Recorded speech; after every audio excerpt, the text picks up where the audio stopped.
que ela tutela, que ela protege. O Conselho Regional de Representantes Comerciais do Goiás, junto com outros 23 conselhos, formam o sistema Confere Cores. E o Conselho Federal, do qual eu faço parte, sou funcionário efetivo, concursado lá do Confere, estou aqui no Rio, fiquei um tempo em São Paulo, né, como procurador-geral lá do CORE São Paulo, e lá, pessoal, lá em São Paulo, eu confesso para vocês que eu aprendi muito de representação comercial, porque eu lidei na ponta com os representantes comerciais, né? Atendi representantes comerciais, buscamos a regulamentação dessa atividade num estado muito grande, né? São Paulo é um estado gigantesco, e foi lá que eu consegui também ter conhecimento mais amplo dessa matéria. Deixa eu só mutar aqui porque toda hora eu estou recebendo. Um minutinho, gente. Pronto. Eu gostaria, então, de hoje, nessa noite, em 1 hora, porque, obviamente, uma live ela tem um momento que ela passa a ser cansativa, né? Eu queria trazer para vocês conteúdo. Conteúdo do âmbito da representação comercial, do dia a dia com vocês, identificando e pensando as principais questões, os principais pontos de atenção, pontos de dúvidas e até de judicialização, né, dessa categoria dos representantes comerciais. Saibam vocês hoje que existe no sistema Confere Cores 800 mil representantes comerciais habilitados, tá? Entre pessoas físicas e jurídicas, entre autônomos, pessoas como vocês que estão ouvindo, que emitem RPA, né, recibo de pagamento autônomo a uma representada com contrato ou sem contrato, mas uma vez registrado como pessoa física, vocês podem aí emitir esse RPA, claro, retendo aí IR, né, sobre o valor, e o INSS também, né, a Previdência, cortando de vocês aí boa parte desse valor de comissões que vocês têm direito de acordo com a Lei 4886. Mas também os empresários. O empresário individual, alguém aí deve ser empresário individual, outros, a sociedade unipessoal, né? Que agora é uma entidade, vamos chamar assim, um tipo novo, com a extinção da EIRELI, né? Daquela sociedade de responsabilidade limitada, e também limitadas, empresas, sociedades limitadas de representação comercial, outras cooperativas. Saibam que existem cooperativas de representação comercial. O que eu quero dizer é que esse bolo todo é o setor econômico da representação comercial. E antes de eu entrar nessa apresentação para vocês, eu quero dar uma notícia para vocês. Amanhã está pautado o projeto de lei do Senado 05/2015. Eu considero que dos últimos 2 anos, tirando aquela derrota e a nossa vitória contra o PL do Alexis, o 5761, que queria extirpar direitos de vocês, representantes comerciais, muitos sabem do que eu estou falando, e a gente conseguiu sair vitorioso com a retirada desse projeto. Amanhã o Senado Federal pauta, após muitos anos, né, desde 2015, há um projeto de lei de vocês, e aí parabéns à mobilização dos CORES e do Confere, que conseguiram incluir esse projeto em pauta no Senado, nesse momento tão conturbado político que a gente vive, para reenquadrar o representante comercial no Simples Nacional, para tirar vocês daquele anexo 5, né, mais gravoso, de alíquotas mais gravosas, para o anexo 3, né, para um anexo em que alíquotas mais favoráveis, começando com 6% e não com 15,5% na primeira faixa de tributação. O Confere está atento, obviamente, os CORES estão atentos, todos os senadores das bases territoriais foram contactados, o relator também do projeto. A gente hoje já conseguiu aí a declaração de apoio de muitos senadores, e é por isso que a gente está aqui, né? É por isso que essa anuidade ela precisa ser revertida para vocês. Parando de falar de política, vamos para a técnica, vamos para o beabá aí, para que vocês possam, de alguma forma, sair daqui com mais conhecimento. Mas eu não conseguiria começar sem dar essas informações para vocês. Beleza, gente? Seguinte, o chat vai ficar aberto. Eu vou conseguir pensar uma ou outra pergunta que possa rolar ao longo do chat. Mas o que eu vou combinar com a Patrícia? Para que ela copie o chat, eu vou pegar todas as perguntas junto com o pessoal de comunicação do Confere, vou colocar as respostas embaixo, e a gente vai divulgar no site do Core Goiás e no site do Confere as respostas que vocês tiverem aí, colocarem as perguntas e as minhas respostas eu vou transcrever depois, obviamente, aí para que vocês tenham de todo mundo, tá? Vou só suprimir o nome, em razão da LGPD, né, da Lei Geral de Proteção de Dados, mas eu vou disponibilizar todas as respostas também. Beleza? Eu vou passar a exibir, então, aqui. Mais uma vez, prazer. Eu sou o Paulo. Estou vendo aí a Rossana, que acabou de entrar, lá da Amazonas. Um prazer estar vendo você por aqui. Pessoal, vamos lá. Alguém pode me dizer que se estão vendo a tela? Só falar um ok aí. Ok. Está aparecendo. Ok. Show de bola, gente. Vamos lá. Direitos e deveres do representante comercial. Eu vou começar com aquele que às vezes dói na alma, mas que vocês precisam saber que se não fosse a Lei 4886, lá de 65, já alterada 2 vezes, esses direitos, na hora que a representada resolvesse destratar com vocês, seriam direitos perdidos. E por isso que surgiu a Lei 4886, porque as representadas mantinham relações de anos com os representantes comerciais e na hora da rescisão, sem justo motivo, do distrato pela representada, os representantes comerciais se viam sem nenhum direito. Por isso, veio a Lei 4886, e eu já falo para vocês que esse direito de vocês a verbas rescisórias, ele surge em que momento, Paulo? No momento em que há a resolução, ou seja, o fim injustificado do contrato de representação, ou seja, com distrato. Na hora que a representada externa a vocês, tá? Manifesta a vocês que de forma imotivada, sem justa causa, ela quer rescindir, ali surge o direito de vocês a receber verbas. Quem disse isso, Paulo? Foi o STJ, né? O Superior Tribunal de Justiça, que detecta esse momento como o direito à pretensão de receber essas verbas rescisórias. Geralmente, como é que vocês recebem isso, gente? Geralmente vocês recebem essa... Vou até parar de compartilhar aqui. Geralmente vocês recebem uma informação por e-mail, ou você...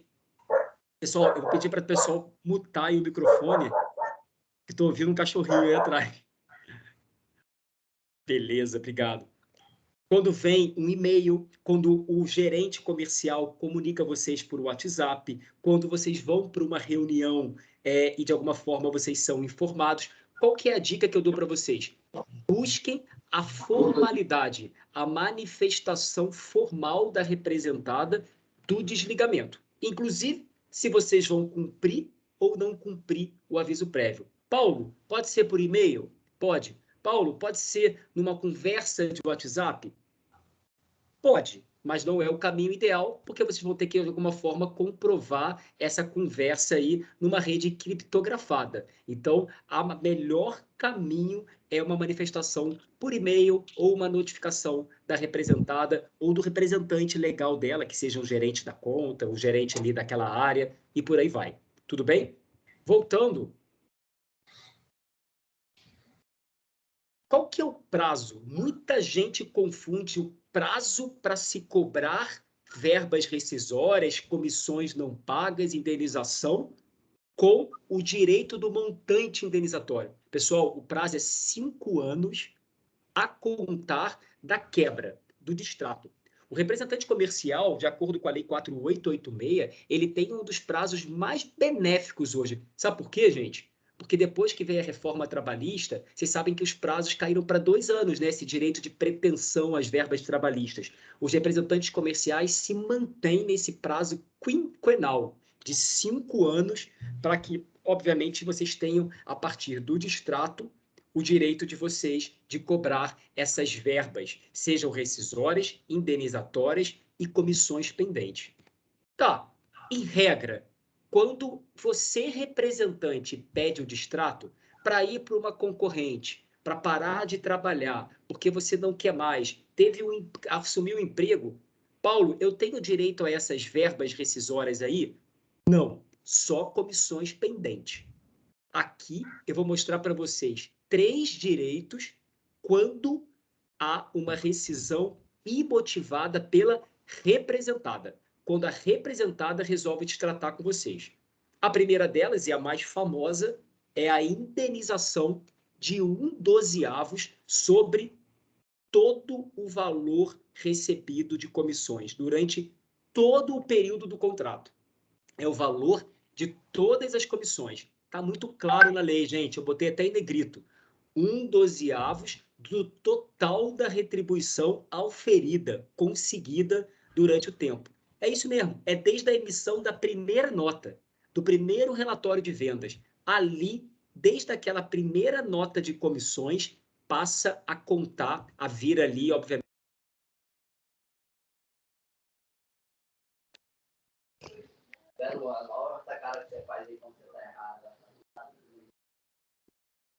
Você está sem som, Paulo.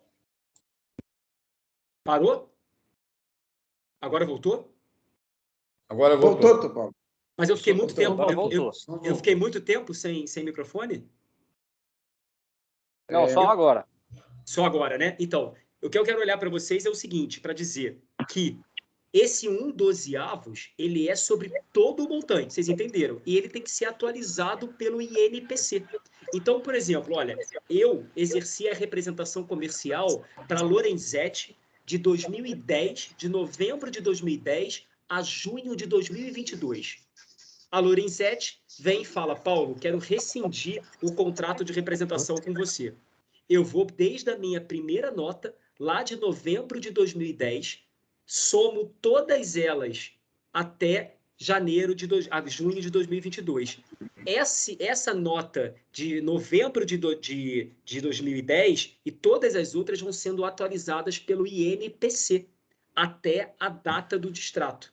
E aí eu pego esse montante atualizado e divido por 12. Essa é a regra. Todo o montante atualizado pelo INPC. Atualizado quando, Paulo? No mês do distrato, junho de 2022. Eu trago todas as comissões, atualizo pelo INPC e divido por 12.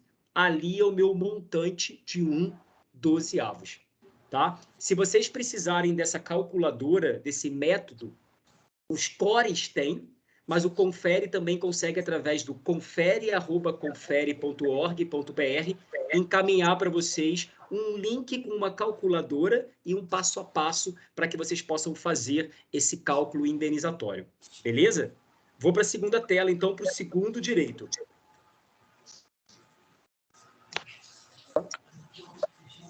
Calma aí. Vou fechar aqui, pronto.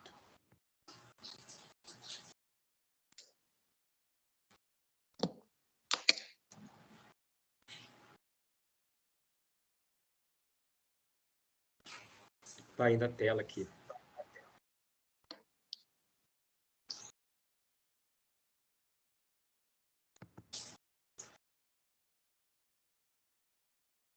Acho que agora foi, né? 2. Se todos fecharem os vídeos, a transmissão melhora imensamente. Ótimo.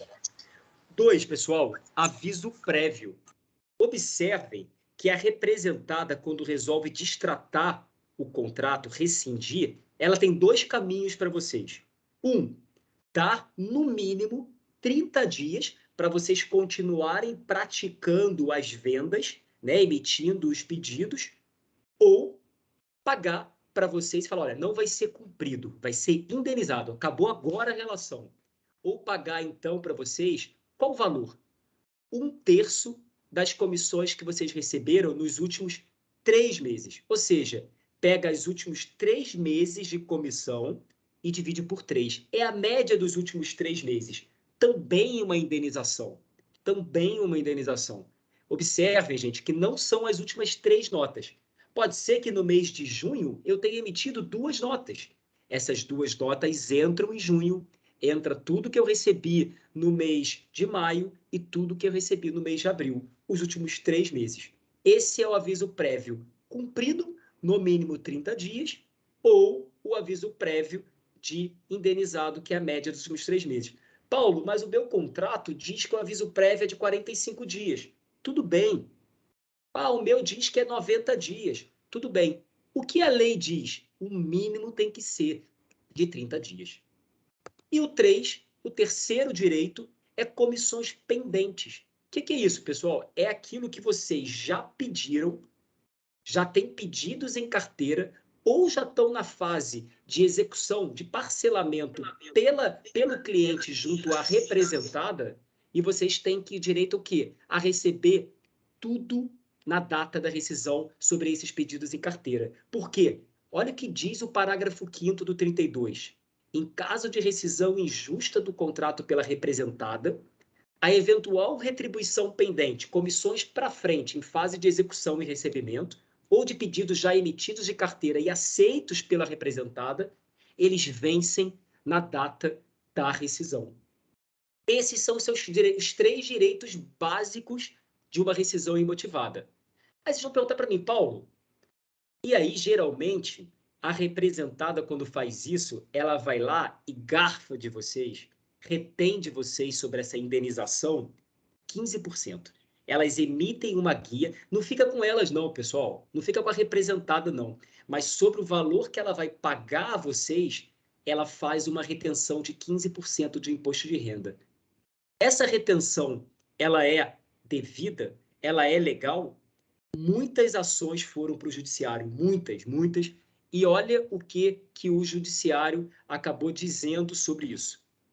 Primeiro, deve-se emitir nota fiscal sobre o valor dessa indenização de 1/12? Não.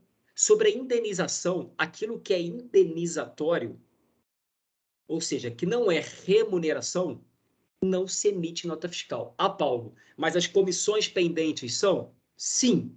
As comissões pendentes são remuneração. Vocês precisam emitir nota.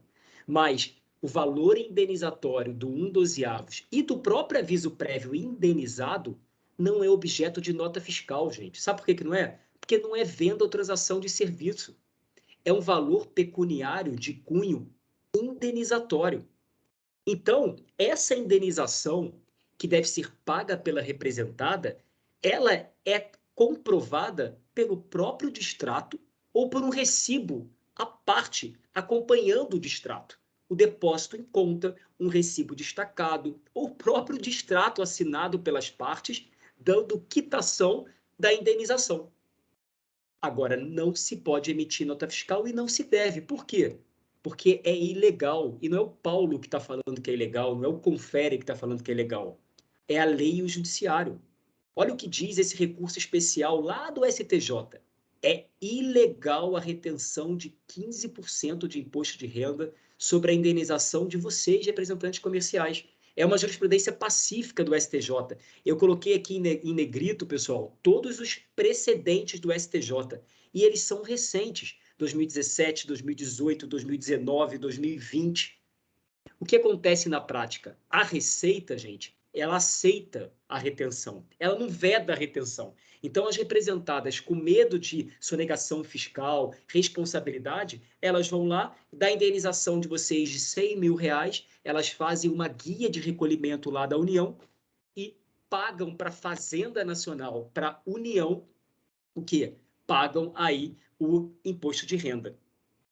E aí, olha que interessante, muitos cores orientam, obviamente, os representantes comerciais a fazer o quê? Primeiro, fazer um pedido, um requerimento direto a quem? A Receita Federal, porque quem reteve indevidamente os 15%.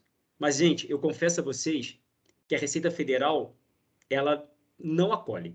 Ela entende que esse valor é devido de retenção. E aí, a solução, gente, é o quê? É uma ação repetitória. É uma ação de repetição de indébito, de devolução do valor que foi pego pela Fazenda Nacional, tá? Ao representante comercial. Para quê? Para que vocês possam ter esse valor que foi retido indevidamente por quem? Pela Receita Federal, pela Fazenda Nacional. Paulo, quem que é a parte ré dessa ação de repetição? É representada? Não, a representada não ficou com ela reteve.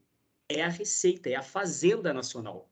É a Fazenda Nacional, vide União, é a União Federal. Por isso que a competência dessa ação, pessoal, é aonde?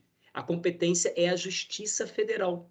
A Justiça Federal. Se o valor for até 60 salários mínimos, o Juizado Especial Federal. Se for acima, a vara comum na Justiça Federal. E eu posso garantir a vocês que o êxito, a chance de êxito dessa ação repetitória é alto, é alto. Lá no Ceará, o Cirecon Ceará, e aí se alguém puder aí, tiver aí do Ceará e corroborar ou confirmar, eles entraram com uma ação coletiva para que na base territorial, olha que legal, na base territorial lá do estado, seja vedada essa retenção para que não ocorra aí, obviamente, essa retenção pelas representadas. Então, foi uma grande vitória, né, lá do estado, do Cirecon, uma ação capitaneada pelo Cirecon Ceará, protetora dos representantes comerciais. O que nós, conselhos, e aí o pessoal fala, por que o Core Goiás vai fazer por mim? Ele não... O que os cores eles estão buscando?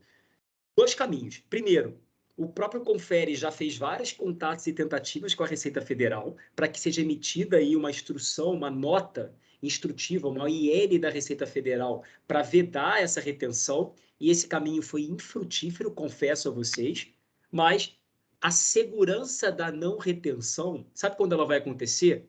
Quando a Lei 4886 de 65 tiver previsão expressa que essa verba é indenizatória não passível de retenção tributária. Quando a nossa Lei 4886 sofrer, se ela vier a sofrer uma alteração e contemplar essa menção de que o valor indenizatório não sujeito à retenção, a gente vai ter essa garantia. Fato é que as representadas fazem muito essa retenção, que é ilegal, e aí muitos de vocês perdem 15% dessa indenização em face da retenção dos 15%. Tudo bem? Tá claro até agora? Tô indo rápido ou tá tranquilo? Se alguém puder dar uma joinha aí. Tá joia? Beleza. Então vou continuar aqui.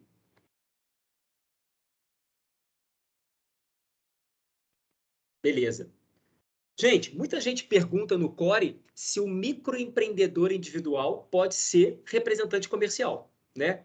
Eu já digo a vocês que a resolução de 2022, que atualizou a de 2018, do Comitê Gestor do Simples Nacional, ela é expressa e diz que só pode ser MEI, né? Com aqueles, obviamente, com receita bruta de até 81 mil reais ano, as ocupações constantes no anexo 11 da própria resolução, incluindo aí outras duas atividades. Mas o mais importante é que apenas as atividades que constam desse anexo do Comitê Gestor do Simples Nacional é que podem ser MEI.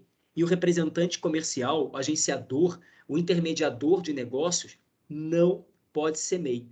Sabe que eu vejo muito isso? No Core São Paulo eu via muito. Muita gente fazia o registro de pessoa física lá no conselho, e aí faz o registro de pessoa física e faz o MEI como promotor de venda. E aí começa a emitir nota fiscal para representada, não como representante comercial, mas como MEI, como promotor de venda.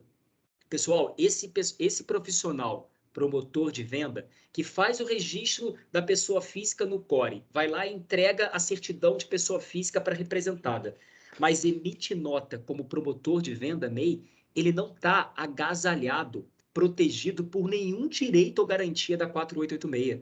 Ele é promotor de venda. E sabe qual o risco que as representadas correm? Delas terem ali a caracterização de vínculo empregatício. Eu vou falar para vocês por quê.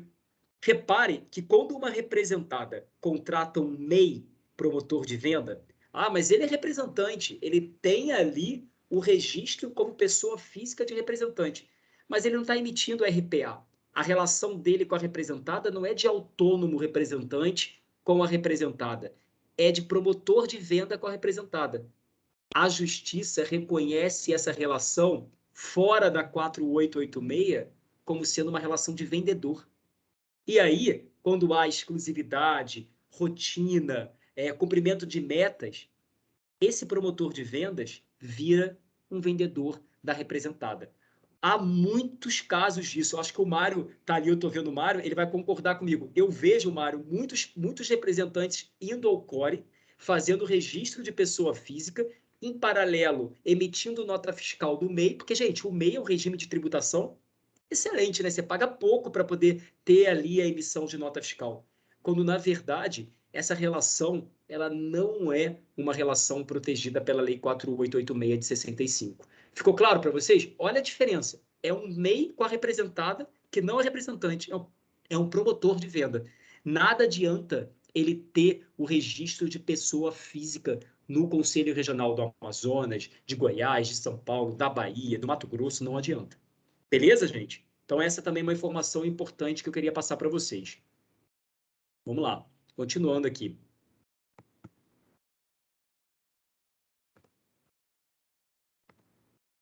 Inclusão de tributo na base de cálculo da comissão. Essa aqui, ela é uma... Opa. Deixa eu compartilhar aqui.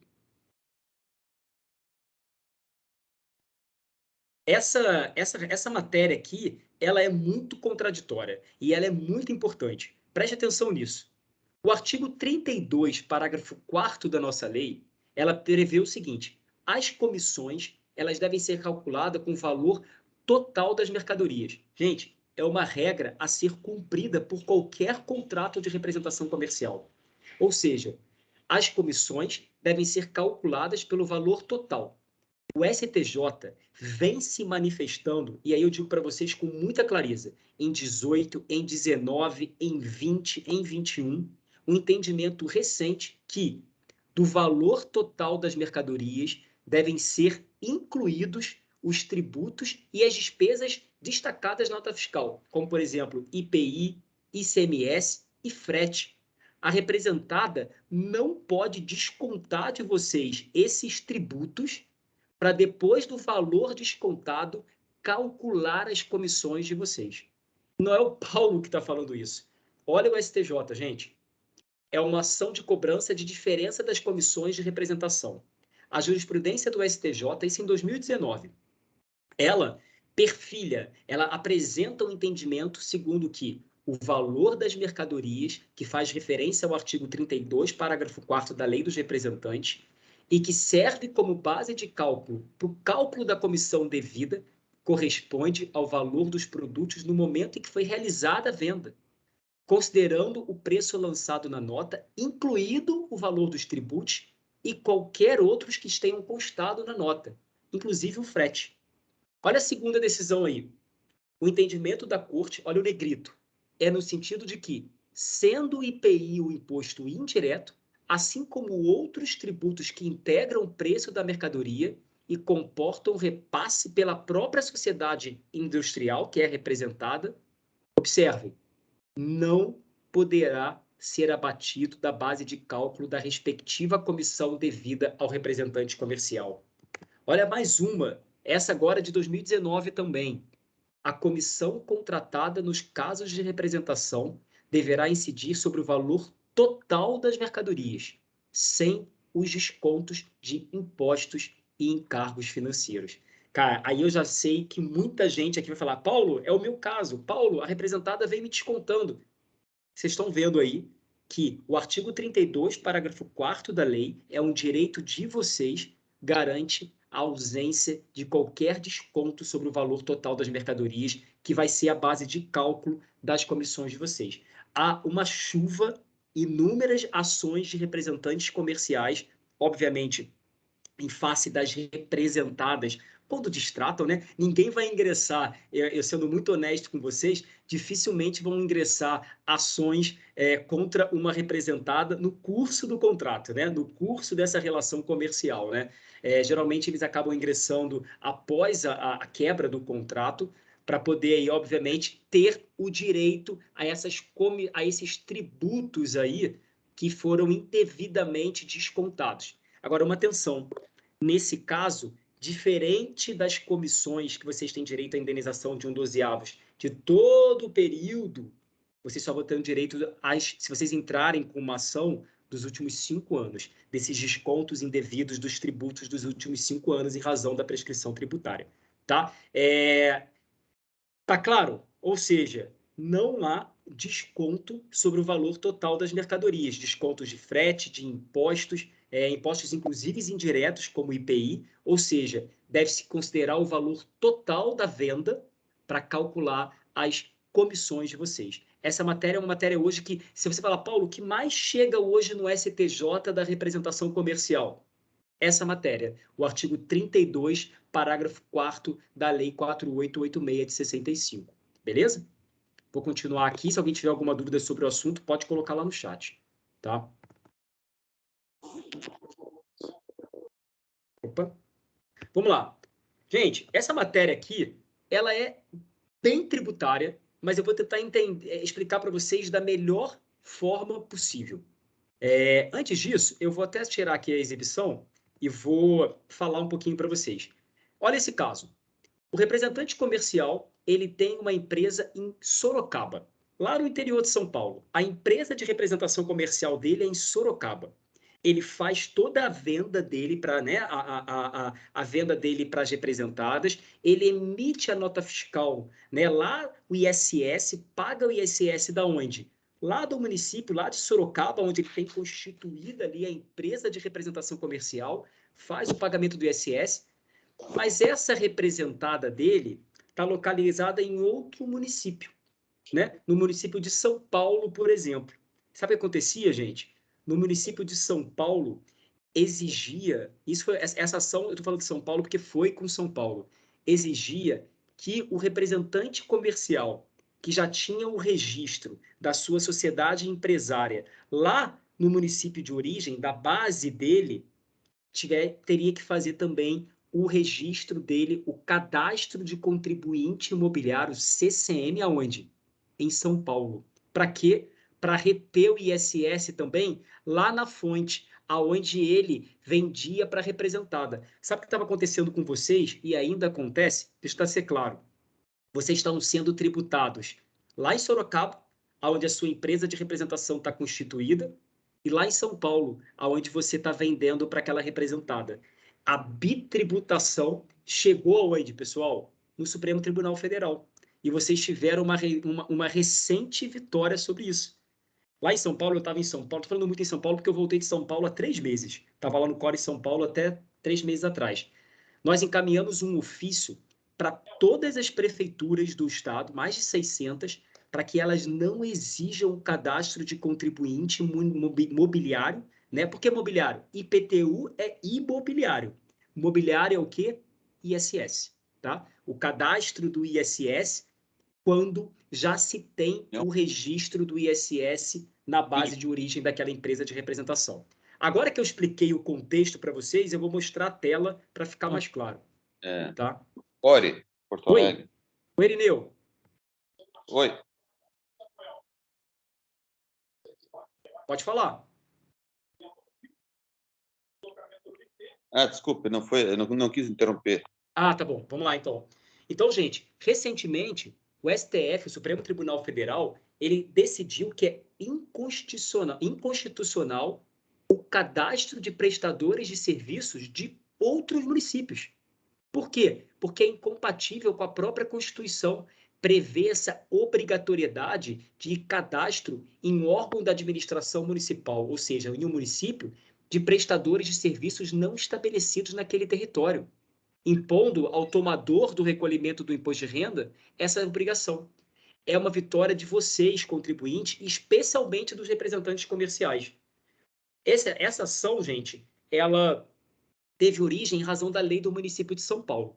Ou seja, não é necessário que o representante comercial que esteja estabelecido em determinado município, tá? Por exemplo, Goiânia, ele preste serviços em outro município, aí no interior de Goiânia, de Goiás, desculpa, e ele tenha que fazer também o quê? O cadastro de prestador de serviço em outro município para recolher ISS lá também. Ou seja, o STF declarou inconstitucional a lei de São Paulo, que é essa lei que previa, mas, gente, teve repercussão geral. Então, isso recaiu sobre todos os outros municípios. E o STF considerou que os municípios não podem impor obrigações acessórias para contribuintes que sequer estão no seu território. Percebam que você fala, Paulo, mas isso não acontecia comigo, eu não tinha esse problema. Opa, deixa eu voltar aqui. ainda que você não tivesse, nunca teve, ainda que você nem tenha sofrido essa bitributação, ela em algum momento poderia existir para você. Mas o STF recentemente, foi no ano passado, disse que não. Ou seja, a obrigação do representante comercial como contribuinte é o cadastro, o CCM, no local, no município aonde a sua empresa de representação ou o seu negócio de representação está constituído. Se uma prefeitura vier a exigir de vocês, naquele município que vocês prestam o serviço, em razão da localidade da representada, essa cobrança, esse cadastro é inconstitucional de acordo com o STF. Beleza? É uma matéria chatinha, mas é importante pra caramba. Oi? Paulo, faz um favor para nós, pede o pessoal para desligar as câmeras, porque tá travando o seu negócio aí. Só ligar a câmera quando for utilizar o aparelho. Beleza, sim. Eu acho que dificulta a comunicação, né? Porque acho que cai a qualidade da transmissão, né? Beleza. Vamos lá, gente. Vamos continuar aqui. Cláusula de exclusividade. Mais um direito de vocês. Olha, particularmente, eu acho a cláusula de exclusividade um excelente direito, previsto na Lei 4886 de 65 de forma muito clara. Aqui, eu destrinchei para vocês, mas primeiro eu vou mostrar o artigo da lei, olha. Prevendo o contrato de representação comercial a exclusividade de uma área, de uma zona de atuação, ou quando for omisso, ainda que seja omisso o contrato, mas se ela de fato for praticada a representação em determinada área, o representante comercial faz jus, tem direito à comissão nos negócios realizados diretamente, ainda que pela própria representada ou por intermédio de terceiros, tá? Saiu aqui uma vitória de contribuintes aqui embaixo, mas era da outra tela, tá, gente? Então, esquece essa frase aqui após o parágrafo único. A exclusividade de representação não se presume na ausência de ajustes expressos. Eu vou explicar isso na próxima tela. Mas o que eu quero dizer para vocês aqui, olha, se o meu contrato prevê uma exclusividade da área, por exemplo, de Barueri, São Paulo, Jundiaí e Sorocaba, tá ali. Ou se eu, desde o início da relação, pratico a venda exclusivamente, a intermediação naquela área, seja com previsão ou com omissão, mas com a prática, qualquer negócio realizado diretamente pela representada ou por intermédio de terceiros naquela área, se houver exclusividade, quem tem direito às comissões é o representante comercial. Agora, olha a diferença do contrato escrito para o contrato verbal, que é muito comum, tá, gente? No contrato escrito, haverá exclusividade em caso de expressa previsão no contrato escrito ou nas hipóteses que, mesmo que tenha o contrato, ele for omisso. Isso foi claro para vocês, eu já tinha explicado isso. Ou seja, havendo um contrato entre representante e a representada, se tiver expressa previsão no contrato ou ainda omissão, a cláusula de exclusividade ela vale. Porque esse é o entendimento de quem? Do STJ. Olha o que a ministra Nancy Andrighi disse para a gente. O entendimento do STJ é no sentido que é possível presumir a existência da exclusividade em zona, área de atuação de representante, quando não for expresso em sentido contrário ou houver demonstração por outros meios da existência de exclusividade. Paulo, quais são os outros meios de se comprovar a exclusividade? Gente, outros meios de se comprovar a exclusividade é através do relatório de vendas, né, dos relatórios de pedidos, é através das notas fiscais de que vocês sempre praticam aquela atividade para aquelas representadas naquela região. Isso é um outro meio.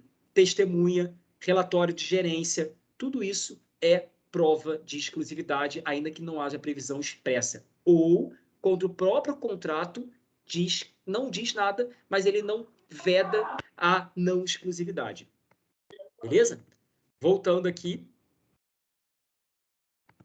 Agora, em um contrato verbal, Paulo. Gente, preste atenção.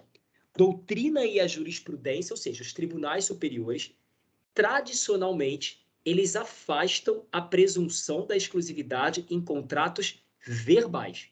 Ou seja, é muito difícil, e aí eu afirmo a vocês, comprovar a exclusividade num contrato verbal, não escrito, não posto num papel, não assinado e pactuado pelas partes.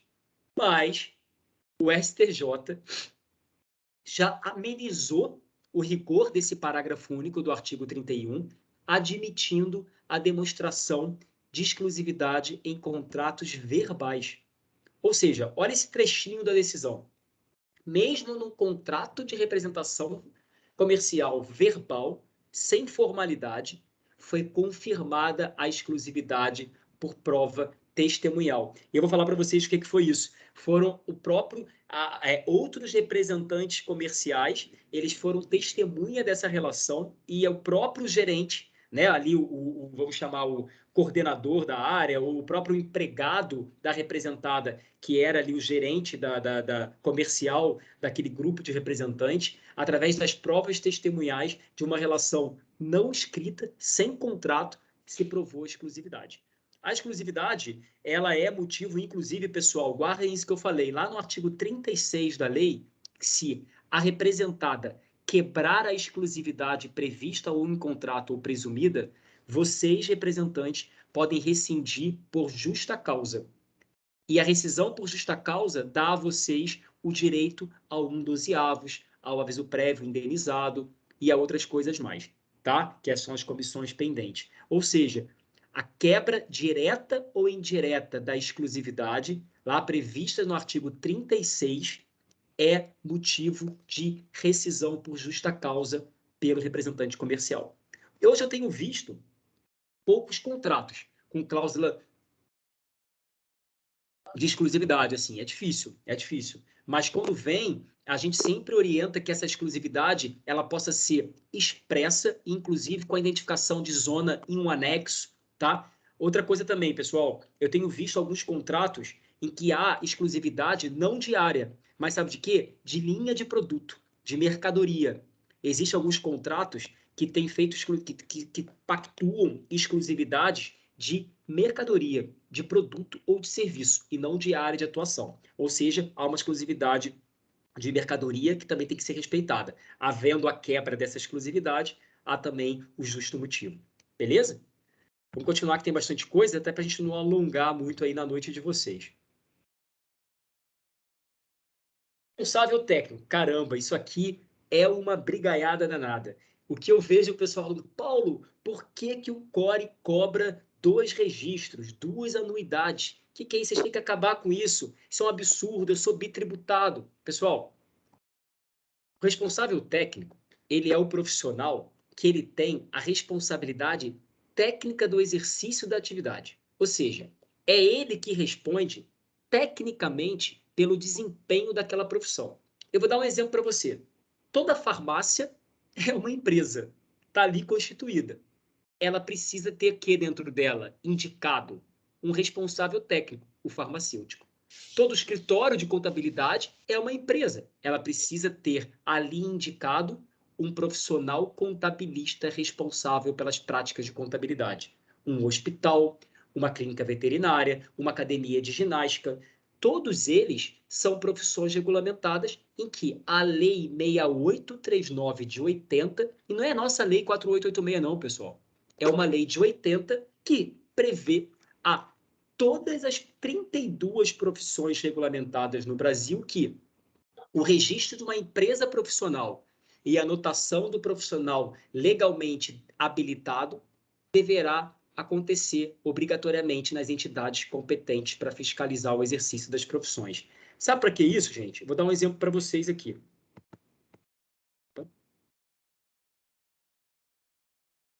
Voltei aqui. Por exemplo, não é o responsável legal. Muita gente fala assim, Paulo, mas eu já sou o responsável legal da minha empresa de representação comercial. Por que eu tenho que ser responsável técnico? Uma coisa é a responsabilidade legal. Outra coisa é o responsável técnico. É um profissional habilitado com registro no Core de pessoa física, que no nosso caso, no nosso sistema, paga 50% do valor da anuidade da pessoa física. Tem um benefício tributário, é 50% do valor da anuidade da física. esse responsável técnico, se a empresa representada, desculpa, a empresa de representação vier a sofrer um processo ético disciplinar, quem responde é o responsável técnico encarregado por ela, a persona dele. Se a lei de 80 for revogada e parar de exigir, as 32 profissões regulamentadas do país pararão de exigir. Então, assim, não é uma exigência do Confere, do CORE Goiás ou de qualquer outro CORE. É uma exigência da lei 6839, que é uma lei que regula a obrigatoriedade da identificação de um profissional a qualquer empresa de uma profissão habilitada prevista na lei.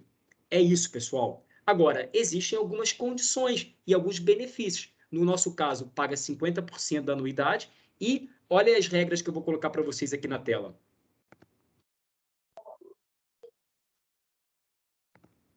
No âmbito do nosso sistema, o que regula a atividade é a Resolução 1130 de 2019.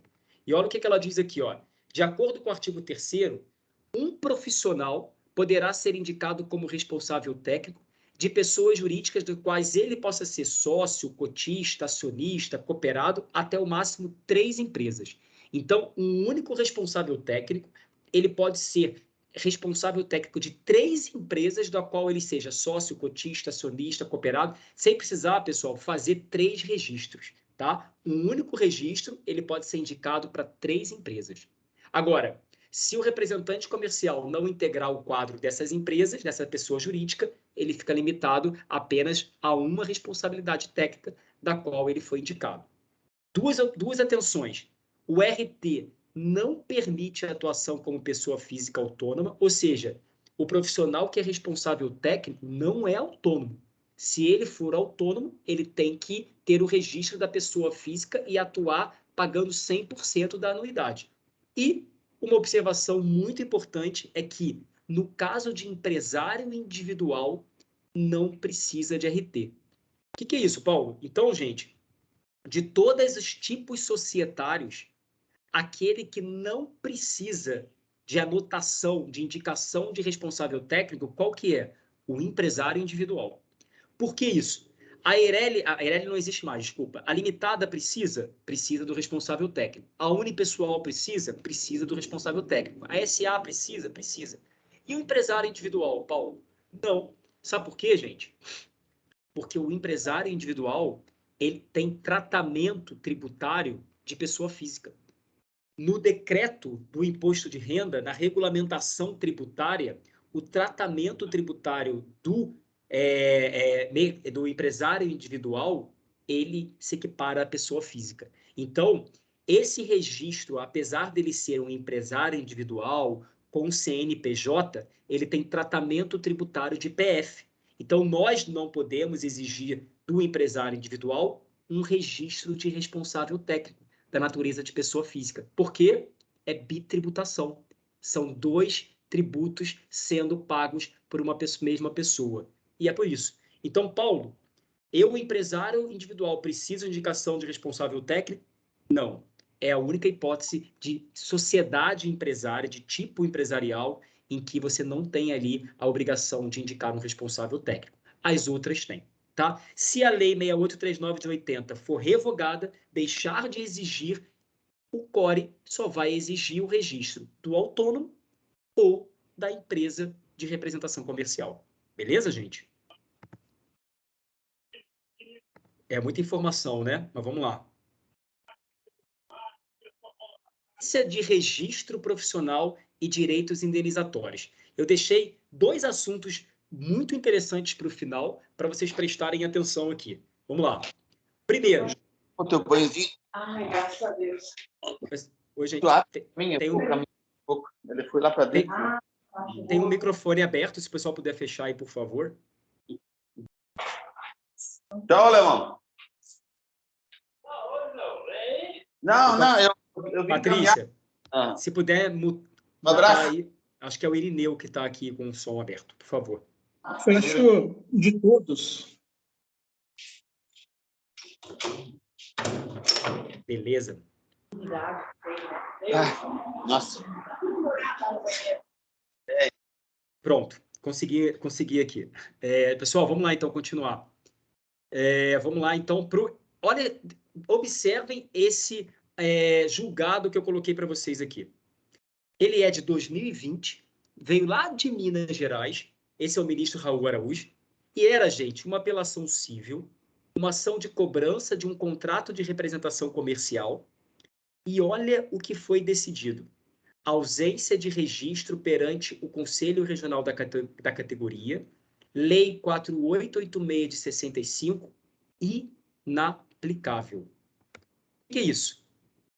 Esse representante comercial, ele não tinha registro no conselho da categoria, ou seja, no CORE, lá do Minas Gerais. E o registro, de acordo com a jurisprudência, com esse julgado, com o entendimento do Tribunal Superior, é condição legal para receber verbas indenizatórias da Lei 4886. Aquele que atua como representante comercial sem registro no seu conselho de classe, ele não está impedido de exigir a contraprestação pelo serviço, o que é resguardado por ele pelo Código Civil. Ou seja, ele atua, ele vende, ele recebe daquele serviço que ele prestou. O Código Civil dá a ele essa garantia.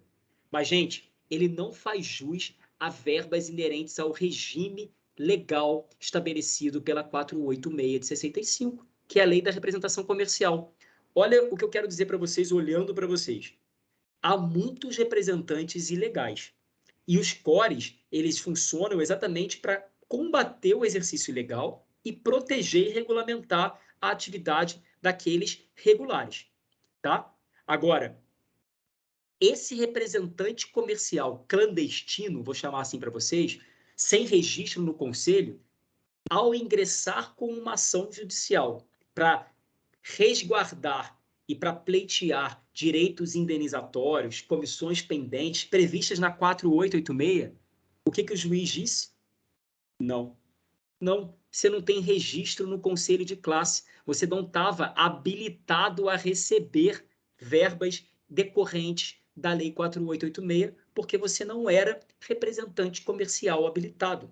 É a mesma coisa de um profissional da educação física que queria, de alguma forma, ter direitos previstos na Lei da Educação Física sem ter o registro lá no conselho responsável. Ou seja, essa decisão mostra para a gente a importância do registro profissional. A necessidade de você se sentir, de alguma forma, diretamente agasalhado por uma lei, que é a 4886, que, como vocês estão vendo, há mais ou menos 50 minutos, eu já aqui expliquei para vocês vários direitos decorrentes dessa relação civilista e contratual da categoria da representação comercial. O registro, ele é obrigatório, mas ele tem como reversão direta direitos que são atribuídos a vocês pela Lei 4886 de 65. Isso é muito importante ser dito, e não é uma defesa do CORE e do Confere, não. É uma defesa de vocês, representantes comerciais. Por quê? Porque vocês estão tutelados, agasalhados por uma lei para proteger interesse público. CORE não é sindicato, com todo o prestígio que um sindicato tem que ter, que protege direitos ali de uma categoria. Agora, o CORE e a Lei 486, ele tutela direitos contratuais, civilistas, indenizatórios, protetivos em face de uma representada que a gente sabe hoje em dia que essa relação é uma relação desequilibrada, cada vez mais desequilibrada entre representante e representada. E aí, para corroborar e para a gente ir para a parte final aqui, pagamento antecipado de 1/12. Isso aqui foi um dos principais pontos polêmicos do próprio PL do Alexis, né? Que ele previa essa possibilidade da representada pagar antecipadamente esse 1/12 para vocês, mas ele não previa qualquer forma de que a representada, se assim fizesse, não poderia depois ter de vocês, pedir de vocês de volta esse valor antecipado, se vocês destratassem ou se ela praticasse uma justa causa para vocês. De qualquer maneira, eu vou olhar para vocês aqui antes de falar. O que é isso, pessoal? Vocês sabem que o 1/12 ele decorre do quê? Do distrato, da rescisão do contrato pela representada, beleza? Muitas representadas, elas, ao final de 12 meses, vão lá e, pum, pagam um 12avos de vocês antecipado. Outras representadas, olhem o que eu estou falando, pagam um 12avos já na nota da comissão. Olha, R$1.000 de comissão, mais um 12avos ali de adiantado na nota ali emitida da comissão da venda. Esse pagamento de um 12avos, vocês acham que ele é legal? Ah, é bom, Paulo. É bom porque eu estou garantindo desde já o recebimento dessa indenização que eu possa vir a receber no futuro. Isso chegou no STJ. Isso chegou na primeira instância, na Justiça Federal, mas chegou no STJ. E olha o que o STJ disse desse pagamento antecipado de um 12avos.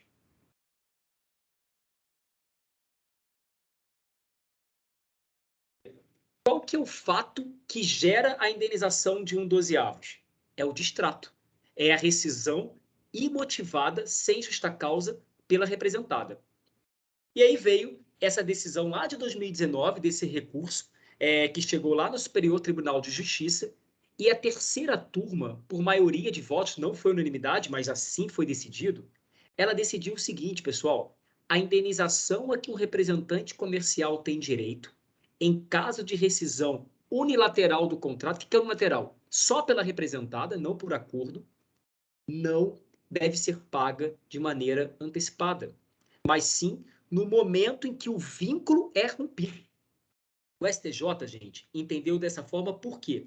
Porque o próprio STJ percebeu que há um desequilíbrio na relação entre a representada e o representante, e que por essa razão o representante precisa ter algum tipo de proteção para não sair prejudicado. Eu destaquei para vocês 2 trechos da ministra Nancy, que ela diz o seguinte, olha, abre aspas, a obrigação de reparar o dano somente surge após a prática do ato que lhe deu causa, ou seja, antes da existência de um prejuízo concreto de ser parado, que é o rompimento imotivado da avença, do contrato. Ou seja, antes disso, não se pode falar em indenização. O pagamento antecipado da indenização poderia, além disso, gerar a inusitada e a indesejada situação de, na hipótese da rescisão, que não impõe um dever de indenizar, por exemplo, quando vocês pedem a rescisão e não a representada, a parte que mereceu proteção especial do legislador se vir obrigada, ao término do contrato, restituir tudo aquilo que ela recebeu a título compensatório. Circunstância essa que evidencia que não se coaduna com a Lei 4886 de 65. O que a ministra quis dizer aqui para a gente? Se a representada antecipa um 12avos para vocês, lá na frente, se o contrato for rescindido pelo representante, ou se ela, por algum motivo, cava uma justa causa, vocês dão justa causa, ela vai falar, olha, sabe aquelas comissões pendentes que eu tenho que te pagar? Eu vou descontar de tudo que eu te paguei de 12avos e vocês ainda vão ter um saldo devedor desse 12avos.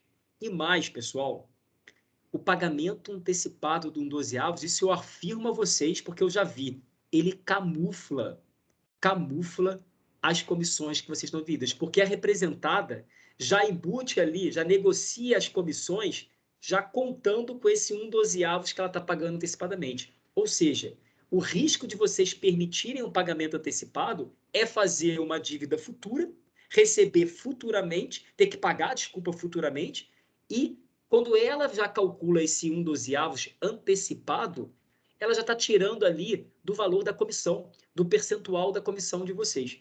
E pior, lembra que eu falei lá no início do nosso encontro aqui, que o 12avos não é sujeito a tributo, a retenção? Gente, se a representada coloca o 12avos antecipado na nota e paga junto com a comissão de vocês, o que está incidindo sobre esse 12avos? Tributo. Tributo. Vocês estão tendo o 12avo retido, descontado, quando, na verdade, ele é uma verba indenizatória. Fato é que, de acordo com a STJ, o pagamento antecipado de 12avos não está previsto na Lei 4886, não é legal e ele causa a inusitada situação de gerar prejuízo ao representante comercial que vier a receber antecipadamente, ou seja, fora do distrato. Eu acho que por aqui eu tentei aí resumir todo o conteúdo assim mais, vamos dizer, mais relevante desse nosso primeiro encontro. E aí eu já deixo aqui, obviamente, uma sugestão para que a gente se encontre novamente, porque confesso a vocês que eu tive que escolher alguns temas. A gente tem outros 8 que ficaram de fora, por exemplo, que eu traria, mas por causa do tempo, eu quis fazer em 1 hora. Eu acho que um encontro virtual com mais de 1 hora, ele começa a ficar cansativo demais, né? Ele começa a ficar ainda mais por causa do horário também. Eu espero que eu tenha sido, de alguma forma, esclarecedor para vocês, didático. Esse material, como eu disse, já está divulgado para vocês, vai ficar no site do Confere, do Core Goiás, mas também as perguntas e os esclarecimentos que eu possa dar. Já estou vendo aqui alguns comentários e eu vou abrir a palavra. Parece que a gente tem alguém aqui que quer se manifestar e quer falar também. Aqueles que se sentirem à vontade também de já se retirar, se recolher, fica meu beijo. Obrigado. A gente vai se encontrar nesse caminho aí, com certeza, da representação comercial. Sou funcionário do Confere. Quem paga o meu salário são vocês, representantes comerciais, mulheres e homens. Então, eu agradeço a confiança nesse trabalho também. E eu tenho certeza que o que eu posso fazer é retribuir isso a vocês. Tá? Não só eu, mas todos os funcionários do Confere também. Tá bom, pessoal? Então, eu vou abrir aqui as perguntas para quem quiser falar, mas desde já, muito obrigado e boa sorte aos representantes comerciais amanhã na votação do PLS 05/2015. Valeu, Paulo. Obrigado. Uma boa noite. Valeu. Eu vou ficar aqui para pergunta. Eu acho que uma pergunta do Alexandre. Paulo Porto. Bem esclarecedor. Show de bola, Paulo. Bem esclarecedor. Parabéns mais uma vez, Paulo. Obrigado, gente. Obrigado. Eu tenho aqui o Alexandre e o Erval, para a gente fazer aqui dois comentários aí. Por favor, pode começar, por favor, Alexandre. Boa noite. Vocês conseguem me ouvir? Sim. Só arrumar aqui meu fone de ouvido, que ele desceu aqui. Prazer, Paulo. Excelente a palestra. E eu queria dar uma sugestão.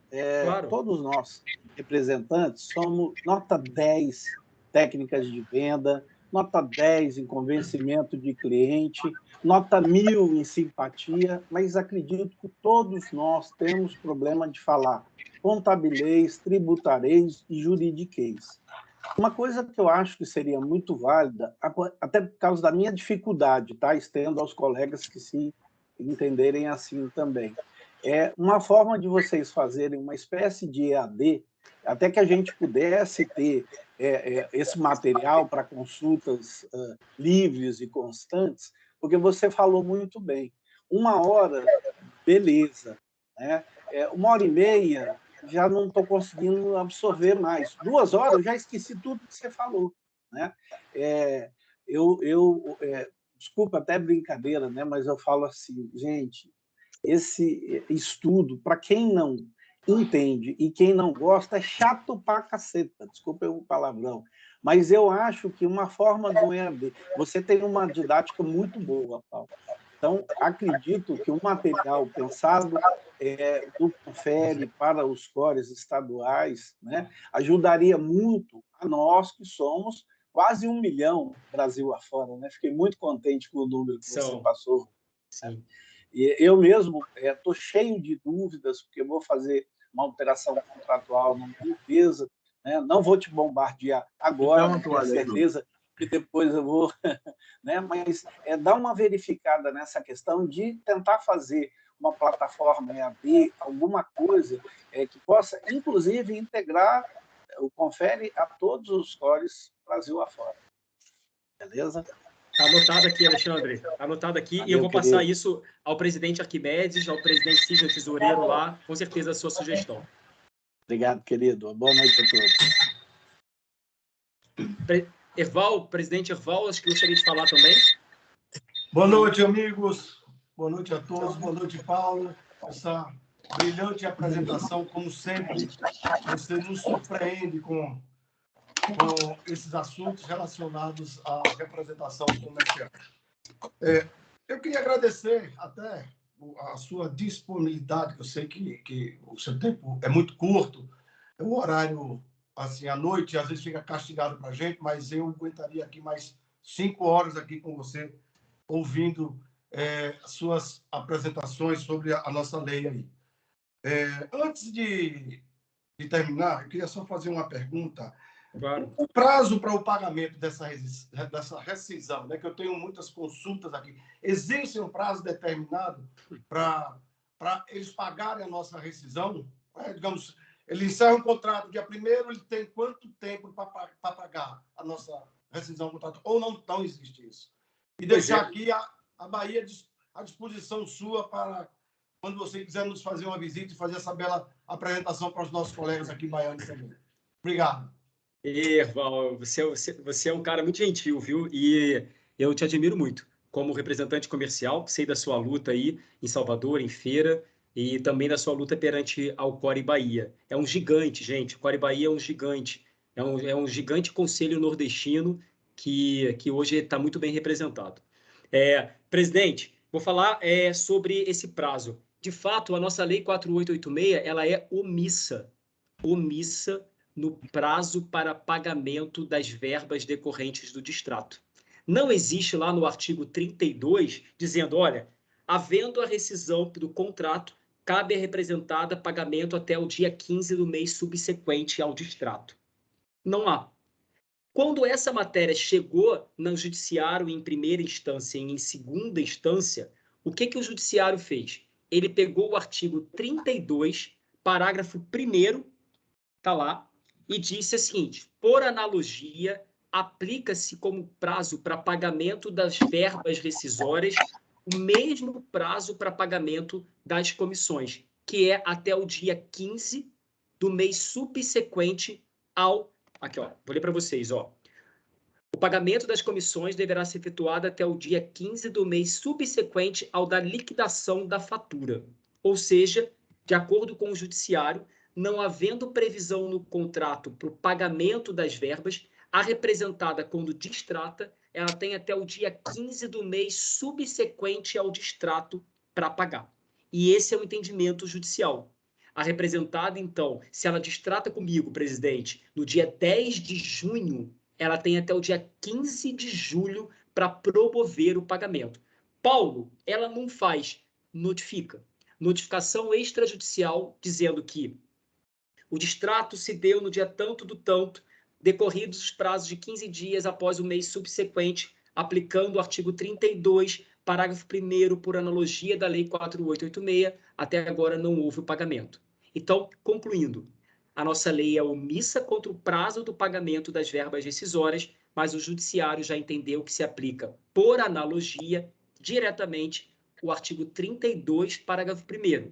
15 dias do mês, até o dia 15 do mês subsequente ao distrato. Beleza? Obrigado, amigo. Muito bom. Obrigado. Eu acho que a gente tem aqui, na minha tela, o Marquinho quer falar... Não, o Vitor Hugo. É o Vitor Hugo, depois o Marquinho.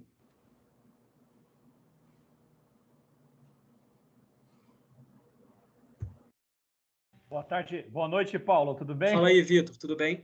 Ó, primeiramente, primeira vez que eu estou participando, fiquei vendo tanta gente boa falando aí. Parabéns. O que foi explanado aqui, realmente, a gente fica no escuro, né? Achando que core é só cobrança, aí vem um serviço, a gente olha e fala, uau, né? Vale a pena participar mesmo, né? Tá engajado, né? E sobre essa questão de exclusividade, uma dúvida aí, né? Tá. E eu acho que nesse momento aqui, essa 1 hora, você conseguiu segurar 110 pessoas por 1 hora. Cara, você é excepcional, parabéns, virei seu fã. Olha só, sobre exclusividade, aí, como vamos avaliando sobre isso hoje, a representada, quando ela exige uma exclusividade verbal, de não ter outras pastas também, né? Como que você avalia isso hoje, né? Eu vejo assim, como eu disse para você, no contrato verbal, a comprovação da exclusividade ela é muito difícil, né? Eu pensei ali uma decisão que admitiu a prova através de testemunha.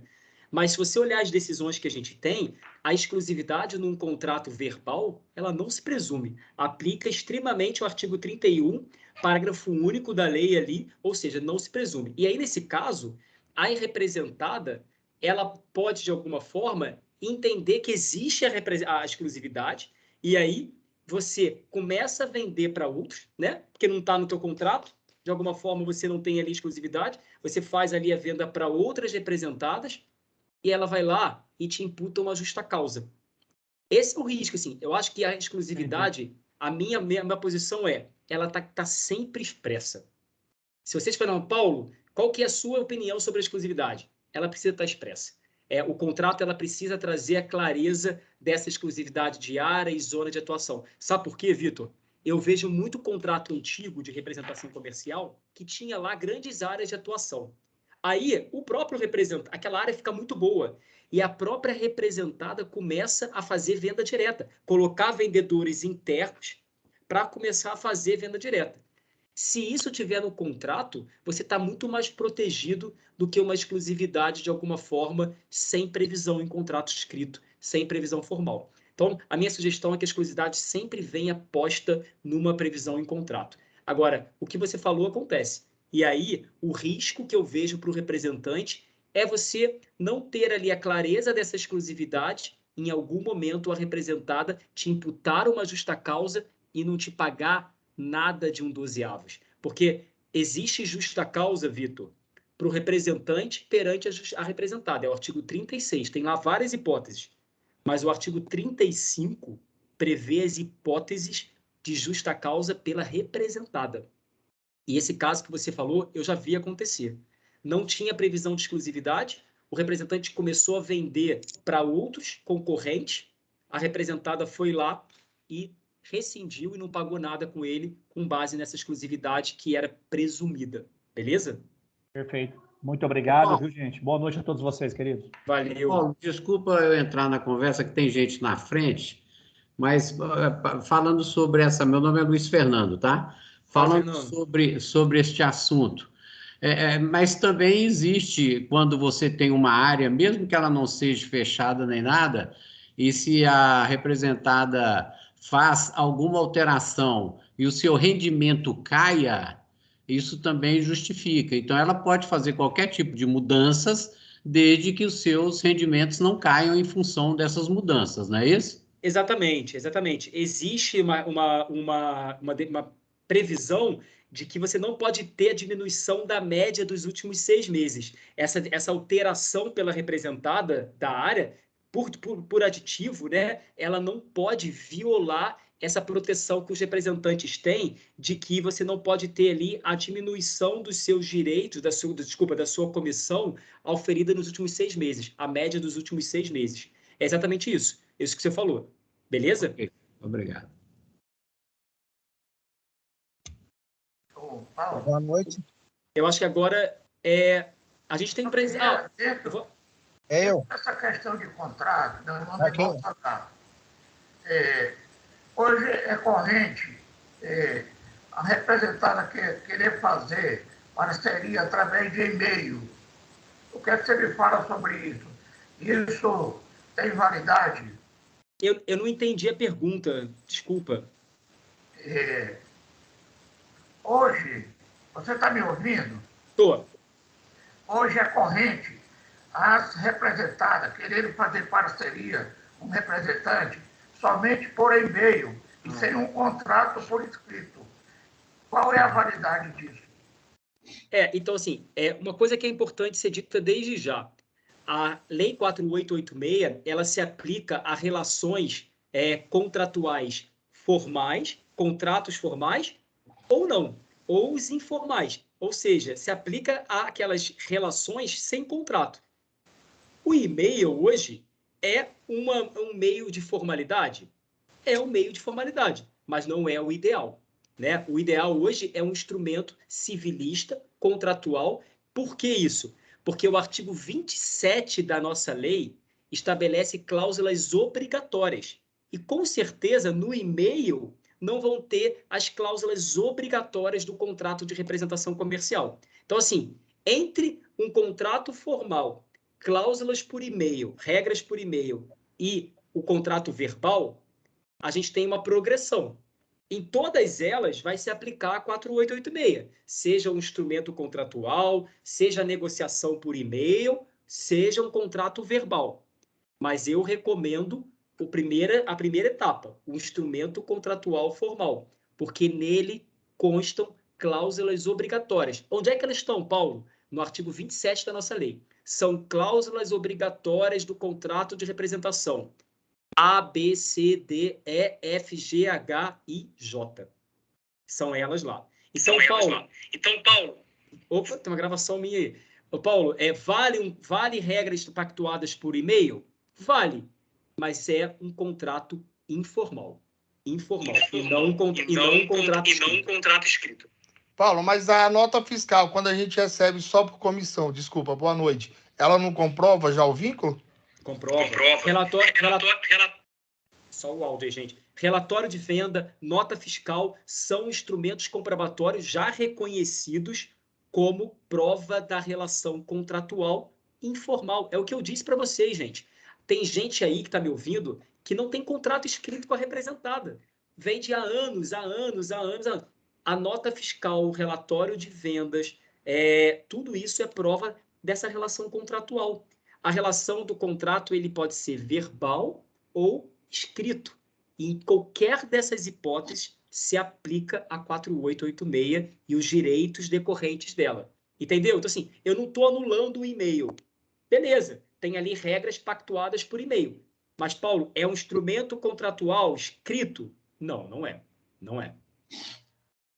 Gente, o Marquinho está na fila, mas eu vou abrir a palavra ao Célio. O presidente eu sei que está em trânsito, mas conseguiu acessar a gente aqui. Presidente, quer dar obviamente, desejar boa noite aqui para todo mundo? Fica à vontade. Depois eu passo a palavra para o Marquinho. Boa noite, doutor Paulo. Boa noite a todos que estão participando dessa participar uma live, né? Uma palestra, mas uma live. Né? Muito interessante. Doutor Paulo, muito obrigado por você ter disposto esse tempo, de se preparar esse material. O pessoal tá perguntando como vai ser respondido essas questões que estão no chat. Depois você dá uma explicadinha aqui. Essas questões vão ser... Mas eu quero agradecer muito a todos que participaram, a você. Foi muito bom. Eu estou fazendo um esforço aqui, a internet não está muito legal aqui. Eu imagino. Estou no hotel. Mas, gente... Muito obrigado e vamos ter mais coisas desse tipo. Em nome do Core Goiás, a gente agradece muito a participação de todos e também de você, doutor Paulo. Muito obrigado por essa oportunidade. Obrigado, Célio. Obrigado. Só complementando a resposta do Fernando, eu vou ler aqui para vocês o artigo 32, parágrafo 7º, que eu falei dos 6 meses, tá, pessoal? São vedadas na representação comercial alterações que impliquem direta ou indiretamente a diminuição da média dos resultados auferidos pelo representante nos últimos 6 meses da vigência do contrato. Ou seja, uma alteração de zona de atuação, de área de atuação, que implique a diminuição da média auferida nos últimos 6 meses é vedado. Não pode ter nenhuma alteração no contrato que impacte na diminuição da média dos últimos 6 meses de contrato. Beleza? Artigo 32, parágrafo 7º da lei 4886/65. Marquinho, desculpa a demora, manda ver aí. Não, tranquilo. Boa noite para vocês, né? Primeiramente. Inclusive, eu até deixei uma dúvida lá no chat, né? Vai ser respondido depois. Sim. Mas uma dúvida minha, assim, que eu sou novo nesse negócio de representação comercial, né? E, inclusive, sou novo no Core também. Mas, assim, eu tenho uma dúvida em relação a essa questão do 1/12avos, né? Para a empresa estar acertando com a gente, né? Esse 1/12avos, só no caso dela dispensar a gente dos nossos serviços, ou no caso da gente pedir para sair, ela tem que acertar também, dependendo da maneira como a gente sair. Vamos lá, então. Quando que se tem a indenização? A regra é quando a representada destrata, rescinde com vocês imotivadamente, por vontade dela, unilateral. Olha, Marcos, não quero mais a relação contratual com você. Nesse caso, ela tem que pagar 1/12avos. Qual que é a segunda hipótese? A justa causa. A justa causa pelo representante. Você consegue configurar uma justa causa para rescindir com a representada. Ela não te paga as comissões, hipótese de justa causa. Quebra a exclusividade, hipótese de justa causa. Onde que está isso? Artigo 36 da lei. Mas a regra, Marquinho, é quando a representada rescinde com você. Se você resolve destratar sem justa causa, olha, não quero mais, quero rescindir aqui, estou indo para concorrente, quero deixar de ser representante, fui contratado, estou empregado. Nesse caso, a representada não tem a obrigação de pagar um 12avos para você. Você quis rescindir com ela, sem justa causa, não tem nenhuma hipótese de justa causa. Então, nesse caso, não há direito de um 12avos. Beleza? Tá claro? Exemplo, descontou valores indevidos no seu pagamento, seria um motivo também de justa causa. Então, o artigo 36, ele prevê lá, não prevê essa hipótese clara, expressa de justa causa. Olha, o desconto indevido de imposto na nota da comissão. Não está lá. Mas uma das hipóteses do artigo 36 é o inadimplemento, é o não pagamento da comissão à época devida. E há possibilidade de caracterizar a justa causa. Por quê? Porque como você tem o direito de receber sobre o valor total das comissões, se ela faz o desconto, o que está acontecendo? Um inadimplemento. O inadimplemento do valor das comissões devidas. É uma tese que você pode alegar para provocar a justa causa. Paulo, isso está expresso lá? Não. Não está expresso lá. O que está expresso lá é o inadimplemento. Mas que você consegue configurar esse inadimplemento da representada se ela pratica o desconto indevido nas suas comissões. É sim uma hipótese de justa causa, tá? Certinho, então. Não, era só essa mesma dúvida, viu? Agradeço aí. Ó, artigo 36. Palestra. Constituem motivos de justa causa da rescisão pelo representante. Redução da esfera da atividade em desacordo com as cláusulas do contrato, quebra direta ou indireta da exclusividade pela representada, fixação abusiva do preço pela representada naquela área ali para evitar que você faça a venda e ela faça diretamente. A outra... Opa, perdi aqui. A outra, o não pagamento da retribuição na época devida, que é o que eu falei, o inadimplemento da representada, e a força maior, que é o caso previsto no Código Civil. Beleza? A gente tem mais algumas ali, para a gente poder também já encerrar, mas quem quer falar? Por gentileza. Joaquim, pois não. Eu quero fazer um complemento naquilo que se refere àquela condição de promover alguma coisa. Tomamos a iniciativa no Core Goiás, através do presidente Célio Ribeiro, de promover essa palestra. Em seguida, convidamos a excelência, conhecimento de um dos mais bem formados no assunto no Brasil. Em seguida, veio o interesse do Conselho Federal em fazer parceria nessa promoção, o que valorizou sobremaneira a promoção aqui do Core Goiás. Mas, de uma forma muito especial, doutor Paulo, os senhores presidente e funcionários de conselho, eu quero agradecer ao SEBRAE Goiás. É quem abre as portas. Através das servidoras Patrícia e Beatriz, elas vão ao conselho dos representantes comerciais Core Goiás, abre as portas do Core, do SEBRAE, para que a gente faça essas promoções. Essa já deve ser a 10ª promoção que estão fazendo lá com eles. Fazemos cursos, oficinas e tudo da melhor forma possível. Então, o SEBRAE é um parceiro extraordinário que o Core Goiás tem, o SEBRAE Goiás. E não podemos deixar aqui de ressaltar a disponibilidade do Core e do Confere em nos servir com tanta competência, doutor Paulo. Muito obrigado e até uma próxima. Obrigado, Joaquim. Eu só queria ressaltar um detalhe, viu, doutor Paulo?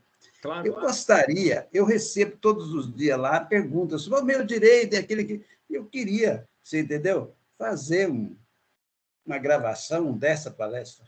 E sempre que o cidadão chegar lá, eu falar, faça o favor, vá assistir essa palestra primeiro, depois vem Mas eu acho que ela está sendo gravada, né? E ela vai ser disponibilizada. Está sendo gravada, tá, assim. Parabéns. Doutor Paulo Porto. Pois não, Michele. A Patrícia e a Beatriz não estão no momento e eu estou representando-as. Tá bom. A palestra está sendo gravada e vai ser disponibilizada, tá? Para vocês. Todas as perguntas que foram feitas também no chat, eu já selecionei e encaminho para o senhor depois. O senhor me informa qual é a melhor forma de recebê-las. Tá ótimo. Queria ressaltar a todos os participantes que eu deixei um link de um formulário no chat para emissão de certificados. É muito importante que vocês preencham para que os certificados possam ser enviados a vocês, tá bom? Obrigada. Em nome do Sebrae Goiás, eu agradeço, tá? Aonde está esse link, Michele? Tá aí no chat, ó. A penúltima informação, eu agradecendo o nome do Sebrae, que tem aqui, ó, forms.office. Ok? Vou pôr de novo separado aqui para vocês. Eu estou à disposição. Alguém tem mais alguma pergunta? Paulo, só para não fugir do assunto que você estava falando, desculpa, boa noite, Rogério Fleury de novo. Fala, Rogério. Quando tem empresa que ela chega para a gente e ela fala assim, ó, eu tenho um cliente, exemplo, que ele compra uma vez por ano por causa da modalidade dele. Aí ele chega para a gente e fala assim, a partir de 6 meses o cliente sem compra, ele é da empresa, você perde o direito sobre ele. Isso procede? Mas isso está previsto no contrato? Tá dando microfonia. No caso, não. Não tá previsto no contrato? Não, eles falam que isso está na lei, que o cliente é mais de 6 meses sem comprar, ele é da empresa, que o representante perde o direito. Eu desconheço essa previsão ilegal aí. Não existe, se você olhar a Lei 4886, dessa forma, dessa situação como você está me colocando, não existe esse direito em desfavor do representante, essa perda do cliente se não houver a venda, tá? Não existe isso. Paulo, obrigado. Ô, Paulo, boa noite. Boa noite. Boa noite, senhores. Meu nome é Gibson. Eu não sei se o tema, a pergunta que eu vou fazer aqui agora já foi abordada por algum dos senhores, ou então até em outras lives, né?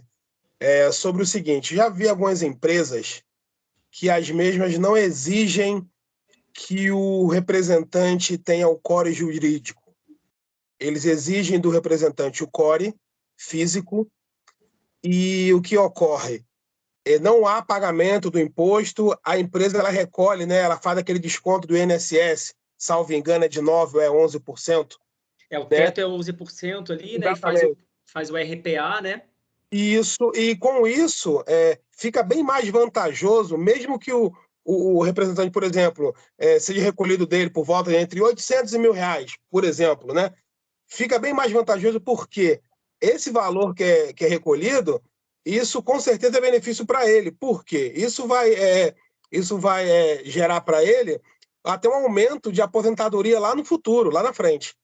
Então, assim, eu gostaria de saber o que é certo, o que é errado, se as empresas realmente podem optar por essa modalidade de estar fazendo desconto do INSS, que realmente seria bem melhor para a classe de representação, porque o valor, por exemplo, que eu pago hoje entre contador, imposto, né, o 13º do contador, o meu INSS que eu tenho que descontar, que eu tenho que pagar mensalmente, isso, para mim, se recolhessem direto lá até 11%, seria melhor, não para mim, assim, para a classe inteira.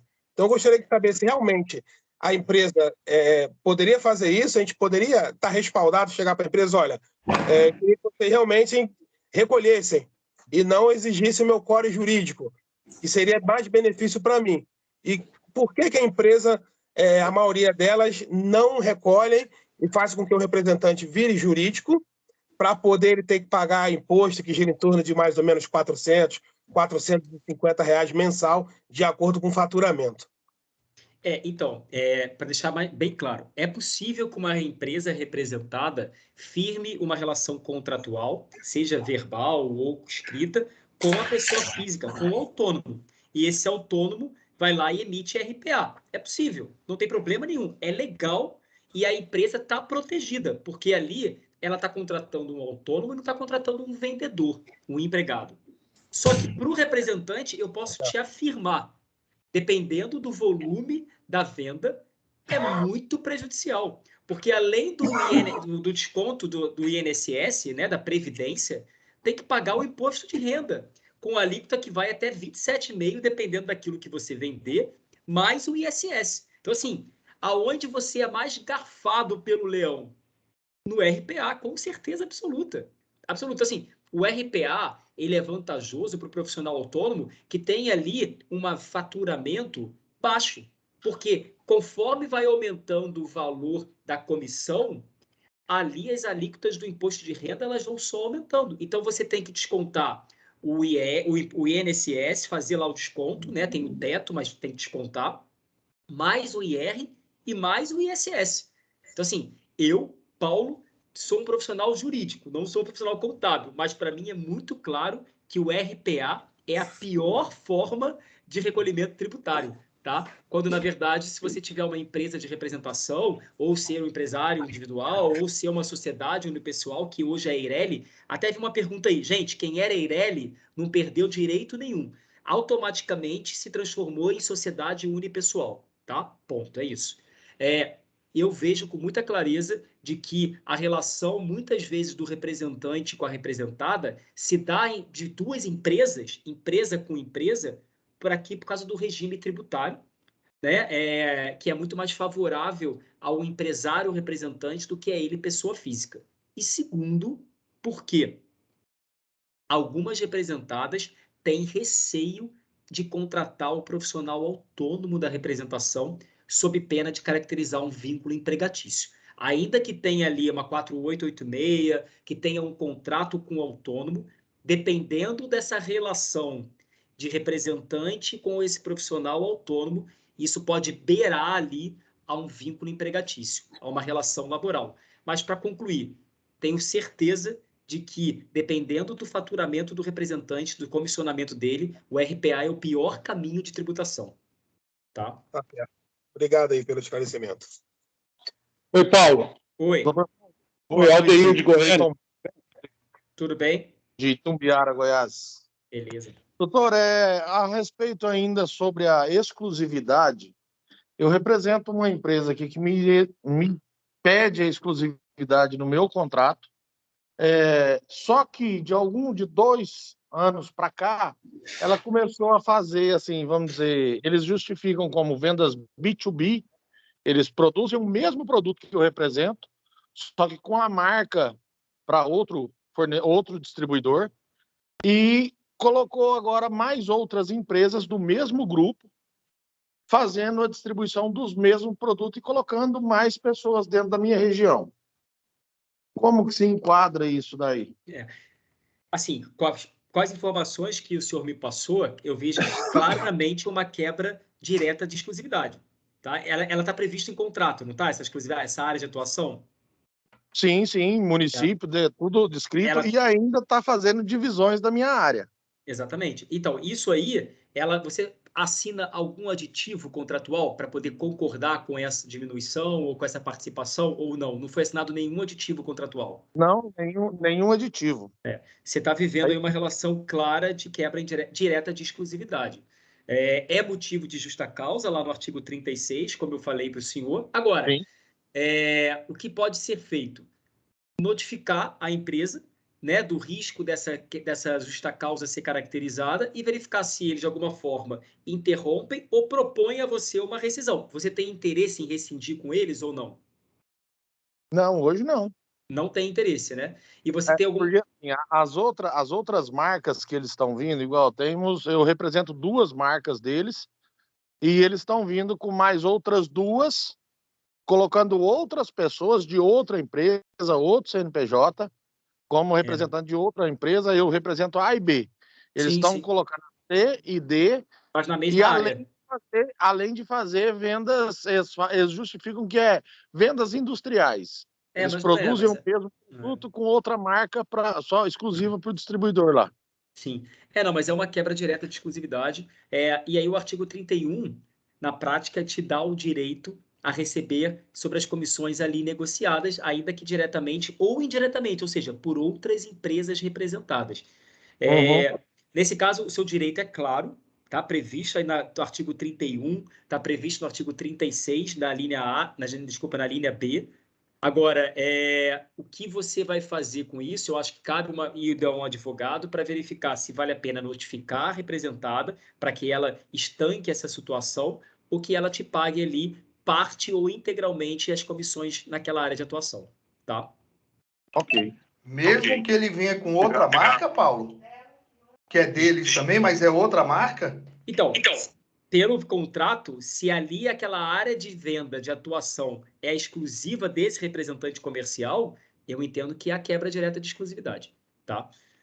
Eu preciso ver o contrato, assim, é difícil eu falar em tese, né? Eu preciso ver o contrato, a cláusula de exclusividade, é difícil. Mas, em tese, a quebra direta de exclusividade. Os casos concretos é muito difícil, assim, cravar, né? Porque eu não estou vendo a situação concreta ali, documental. Mas, a princípio, me parece. É porque tem indústria que ela tem 5 marcas, então são marcas independentes, né? Apesar de ser do grupo, são marcas independentes. Mas o seu contrato é com quem? A origem? Quem é o contratante? Geralmente eles fazem com uma das marcas, ele especifica a marca. Sim. Então, mas nesse caso, eu vejo com clareza que há uma quebra direta de exclusividade. A gente pode até, inclusive, pode conversar com o Mário também, passar esse caso para o Mário e a gente discutir junto esse caso, não tem problema não, eu me coloco à disposição, tá? Com cópia do contrato para a gente olhar, tá? Paulo, boa noite. Ok, muito obrigado. Oi, Paulo. Oi. Aldeir de Goiânia, tudo bem? Oi, Aldeir, tudo bem? Parabéns aí pela apresentação aí. Minha dúvida maior é o seguinte, sobre aquela questão de 1/12 lá, certo. A empresa representada no meu caso, ela efetua esse pagamento antecipado, né? Mensal ou anual? Mensal. E eu emito nota fiscal, né? Aquilo que você falou em relação aos impostos, lá, o tributo, que está incidindo sobre isso aí. Tá. Mas, assim, já é uma relação que eu tenho com a empresa há bastante tempo e eu não tenho interesse de cortar, né? Exatamente.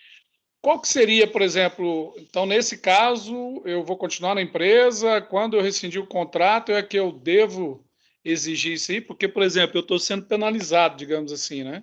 Então, assim, nesse caso, você está tendo ali um desconto indevido, certo? Se você não quer criar nenhum tipo de ruptura com a empresa, com a representada, eu te afirmo, olha, segue o barco. Agora, lembrando que, se você um dia vier destratar com essa empresa, ela pode, por lei, te exigir o desconto ou a restituição de tudo que ela te pagou. Porque quem deu causa ao distrato foi quem? Você, certo? E você, destratando, ela não tinha obrigação nenhuma de te dar 1/12. Esse é o teu maior risco que eu vejo. Agora, ela não faz isso. Ela distrata com você lá no futuro. Já te pagou 1/12. O que você pode pleitear de indevido, do recolhimento indevido desse IR durante todo esse tempo? Os últimos 5 anos apenas. Tá? Você só vai poder entrar com uma ação repetitória contra quem reteve lá esses valores, né, esses tributos sobre, né, contra o fisco, exigindo os últimos 5 anos. Nesse caso, você não vai nem pleitear para ela, você vai pleitear por quê? Sobre esse valor das comissões ali, da indenização de 1/12, recolheu-se indevidamente o imposto, né? Agora, você quando sair e fizer isso, você vai poder fazer só dos últimos 5 anos, tá? Só dos últimos? Se eu ficar 10 anos ou mais, é só dos últimos 5. 1/12 você tem direito ao tempo todo, mas nesse caso você já está recebendo antecipadamente. O que eu estou querendo dizer é o seguinte, do valor retido indevidamente sobre a indenização de 1/12, você só vai ter direito a pleitear dos últimos 5 anos. Tá? Ô, Paulo, quando você... acontece o seguinte, você não, por exemplo, se você está recebendo suas comissões e você está sendo descontado os impostos, né? Isso. Que não pode. Aí você fica esperando, você não quer brigar com a empresa, mas também corre o risco de, quando você for entrar na justiça para recorrer pelos seus últimos 5 anos, o juiz pode perfeitamente perguntar por que você não reclamou antes? E eles também podem entrar com essa defesa, né?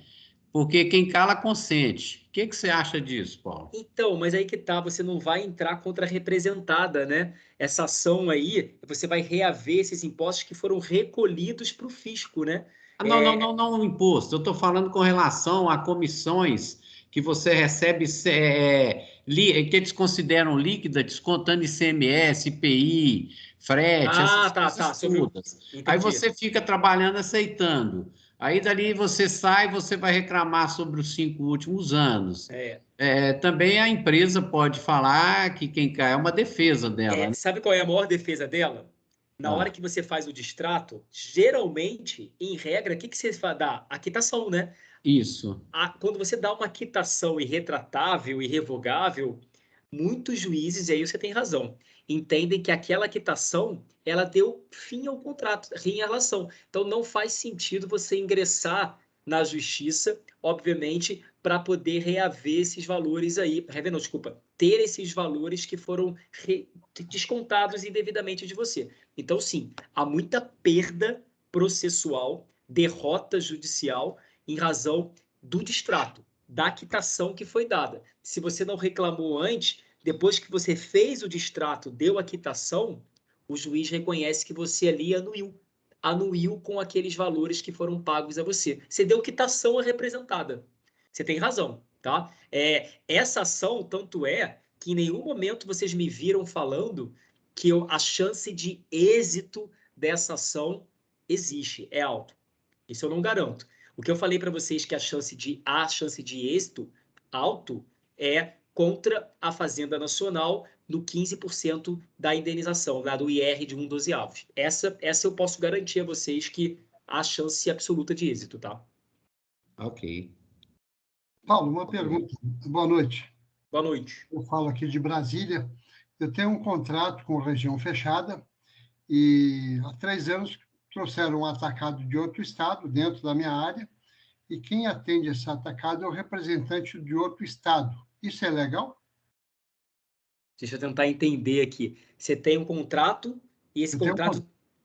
De área fechada. Existe uma exclusividade de uma área fechada, é isso? Exatamente. Aí trouxeram um atacado para atender, instalado dentro da minha área, e quem atende é o representante do outro estado. Isso é correto?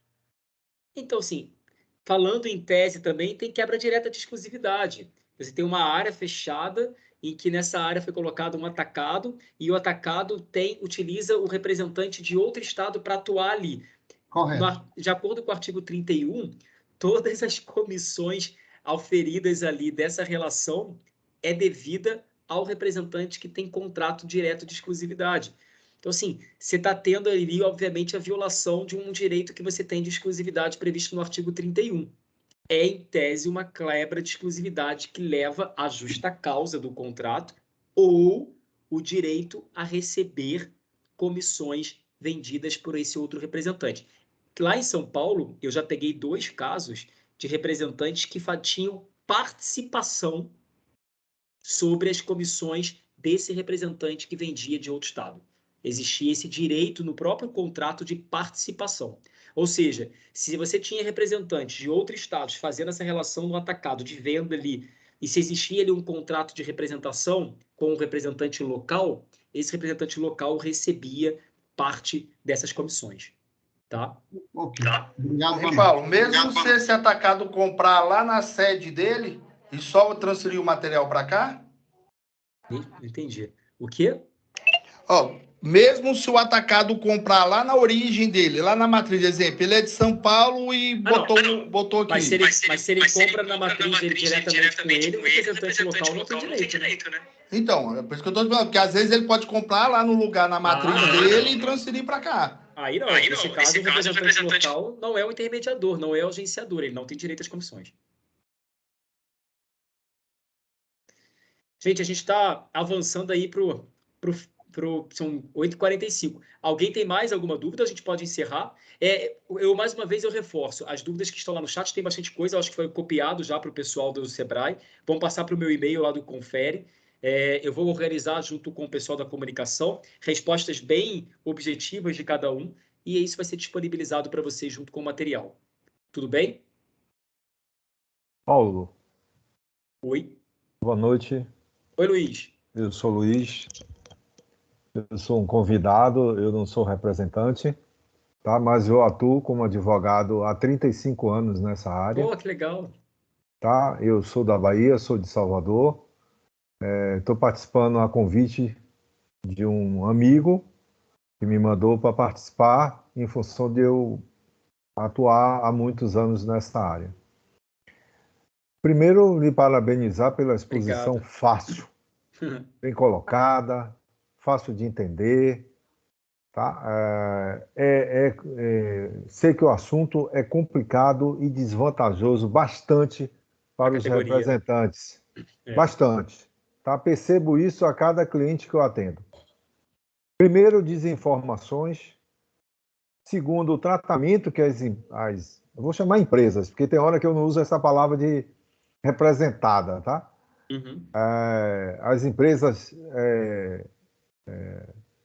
tratamento que dão aos representantes, omissão de informação, fazem o que querem, tratam eles como se fossem verdadeiros serviçais, tá?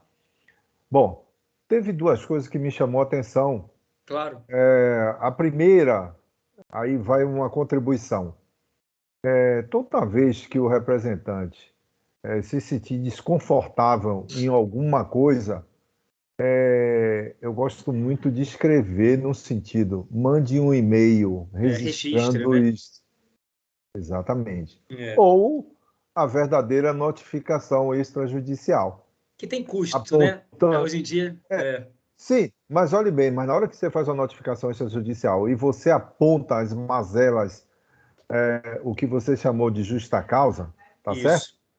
Aquilo vai ficar registrado e você pode utilizar desse instrumento judicialmente futuro, até para desfazer uma suposta quitação irretratável.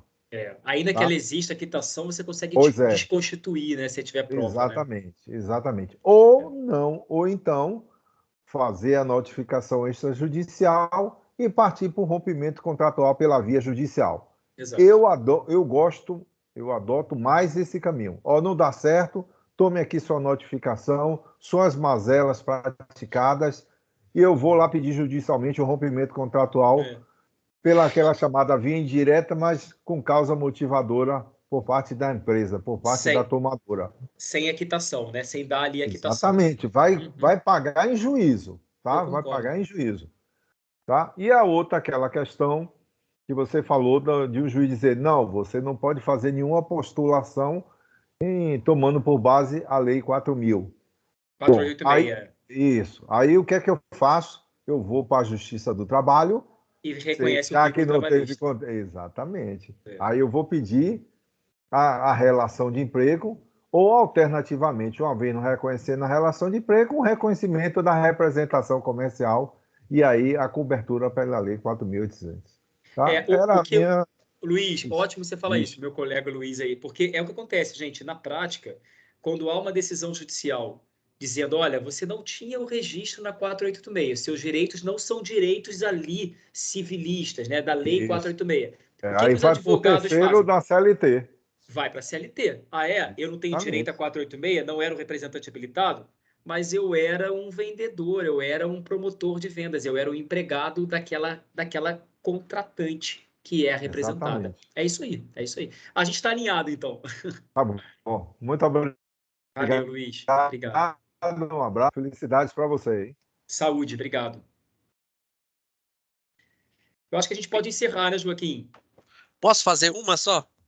Pode, claro. Eu sou representante, recentemente eu tive uma rescisão parcial. A empresa rescindiu parcialmente. O que ela fez? Ela me pagou só os últimos 12 meses. Só que essa mesma carteira que eu estava atendendo teve um volume gigantesco há 2 anos atrás. No ano, sem ser nos 24 meses, vamos colocar nos 20º mês. Então, essa rescisão você fez por meio de um distrato, pagou um 12º sobre... Eu não entendi, assim, como é que se deu o acerto dessa rescisão parcial. A empresa me passou o valor que eu tinha que ir e pediu que eu assinasse o documento. Eu procurei o Coro falou que não era legal, só que a empresa falou que ou assinava ou tchau.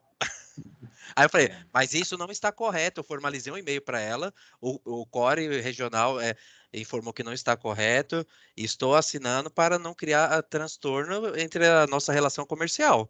E você Mas tem não isso concorda. registrado, essa não concordância? Tem. É o que o Luiz falou, né? Nesse caso, o que a solução desse seu caso, ela é judicial, com certeza absoluta. Você vai precisar Exatamente. levar isso para poder reconhecer a continuidade e o não rompimento do contrato. Ele é um contrato por prazo indeterminado. Nesse período, Unicidade contratual, né? a unicidade contratual, ele é um único contrato, você não pode quebrar ele parcialmente, não tem fato gerador para o pagamento ainda das verbas, porque ele está ali em curso o contrato. Então, esse fato aí você tem um direito, e com certeza, já que ela não reconheceu isso, a representada, o seu caminho é o judicial. Mas você tem a Lei 4886 a seu favor aí. Obrigado. Esclarecido. Pessoal, eu vou me despedir de vocês. Oi. Senhor Paulo Porto, o senhor me ouve? É Leônidas, do Oi, Conselho Core Goiás, diretor financeiro. Gostaria só de uma palavra de gratidão da partilha do seu conhecimento em alta escala, fora da curva, pedra 90 e outros adjetivos mais que houver pelo dicionário afora. O que nos atendeu um objetivo principal nosso, que é a formação do nosso representante e a valorização dessa profissão. Muitíssimo obrigado, uma boa noite, um bom descanso. Obrigado, gente. Obrigado, Leônidas. Obrigado, parabéns pelo trabalho aí. A gente está conectado, né? Apesar dos quilômetros de distância, confere os cores, a gente está conectado. Gente, eu termino aqui desejando saúde, né? Saúde para todo mundo, em tempos aí que o Brasil vai viver os próximos meses de muita emoção, né? Sem entrar aqui, obviamente, na vontade política de cada um, na forma como cada um pensa, mas a gente vai viver aí os próximos meses difíceis, mas, se Deus quiser, a gente vai melhorar, o país vai melhorar. Todos os resultados que a gente alcançar da representação comercial, eles vão ser cada vez mais divulgados e publicizados por essa nova gestão do Conselho Federal, da qual eu acredito e da qual eu faço parte. Eu acho que é um novo momento da representação comercial. Sintam-se representados, de fato, por esse conselho que existe aí e também pelos 24 conselhos regionais. A gente precisa, obviamente, fazer críticas àquilo que pode fazer mais, e eu acho que hoje é uma demonstração clara a vocês do quanto há aí a disposição e a vontade de fazer a diferença na vida de vocês. Contem com o Confere, contem com o Core Goiás e com os outros conselhos que aqui estão, com os funcionários, nós somos funcionários de vocês. E é isso. Eu prometo responder todas as perguntas que estão aí no chat para colaborar mais com o conteúdo, tá bom? Um beijo grande, um abraço para todo mundo. E Mário e o pessoal do Sebrae aí, o Joaquim, eu espero depois, então, o chat, tá? As perguntas. Eu não copiei, não colei nada, eu espero vocês me mandarem, então. Tá bom, gente? Um grande abraço. Boa noite, obrigado, doutor Paulo. Valeu, pessoal, foi muito bom mesmo. Boa noite, doutor Paulo. Parabéns.